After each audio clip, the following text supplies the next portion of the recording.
Мен Абай облысы Жарын ауданы білім бөлімінің Қаражал негізгі мектеп алды даярлық сыныбының тәрбиешісі Қарқын Анаргүлмін. Бұл менің сыныбым, менің мақтанышым мен шабыт көзім. Әр таң сайын сыныпқа келген сәтімде балалардың жарқын жүзін, сыңғырлаған күлкісін көріп қуанамын.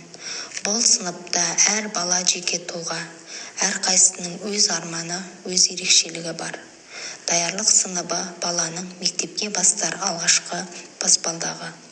Сондықтан мен балаларға әріп танытып, санатып қана қоймай, олардың ойына адамгершілік, достық, сыйластық қасиеттерін сіңіруге тырысамын.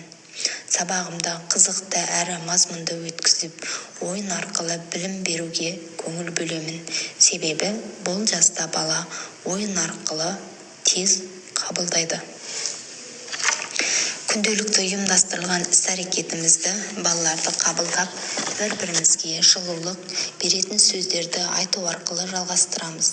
Сауат ашу сабағын негізге ала отырып, оларға дауысты және дауыссыз дыбыстарды ажырату, сөйлем құрау, сөздерді буынға бөлуді үйретемін.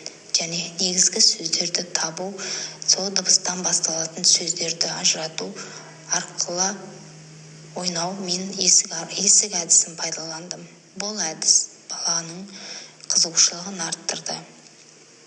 Түстерді ажырату баланың өмірінде ең маңызды. Осы арқылы бала ойлау қабілетін дамып, салыстыруды, топтастыруды үйренеді. Математика сабағында мен гексагон әдісін пайдаландым. Бұл әдіс балаларға өте қызықты болды. Мен олармен бұл ойынға белсене қатыстым және балалардың санауға деген белсенділіктерін арттырдым. Сергіту сәті баланың өміріндегі ең маңызды сәт. Сергіту сәті арқылы баланың миы демалып, сабаққа деген қызығушылығы артады. Тіл дамыту және көркем әдеби сабақтарында шалқан ертегісін пайдаландым. Бұл ертегіні сахналау балаларға өте қатты ұнады. Сахналау арқылы балалардың тілі дамып, сөздік қорлары молайды. Таза ауада серуендеу балалардың дамуына және олардың денсаулығын нығаюына өте маңызды. Балалардың иммунитеттері күшейіп, сабаққа деген белсенділіктері, өмірге деген көзқарастары өзгереді.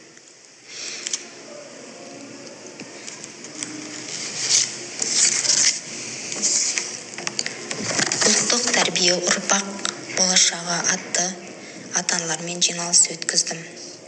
Ата-аналармен бірлескен ұлттық ойындар ұйымдастырдым. Мақсатым баланың санасына ұлттық салт дәстүрімізді сіңіру, отбасы мен мектеп байланысын нығайту. Ата-ана баланың алғашқы ұстазы дегендей. Ата-аналармен бірге кесте тігіп, құрақ құрап, асық ойнау арқылы баланың санасына қуаныш пен мақтаныш сезімін сіңіре алдым деген ойдамын. Жиналыста әкелер қамшы өру және аналар шаш өруді үйретті балаларына. Бала ата-анасымен жұмыс істеп өте бір қуанышты сезімге бөленді. Бұл оларға мақтаныш сезімін ұялатты.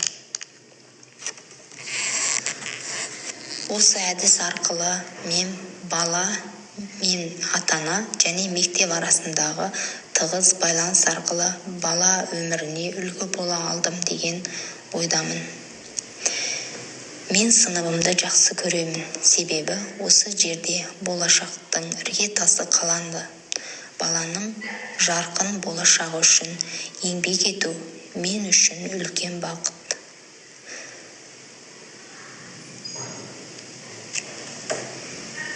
Ұстаздық қылған жалықпас үйретуден балаға дегендей, әр ұстаздың арманы өзінен асып түскен шәкірт тәрбиелеу деп ойлаймын.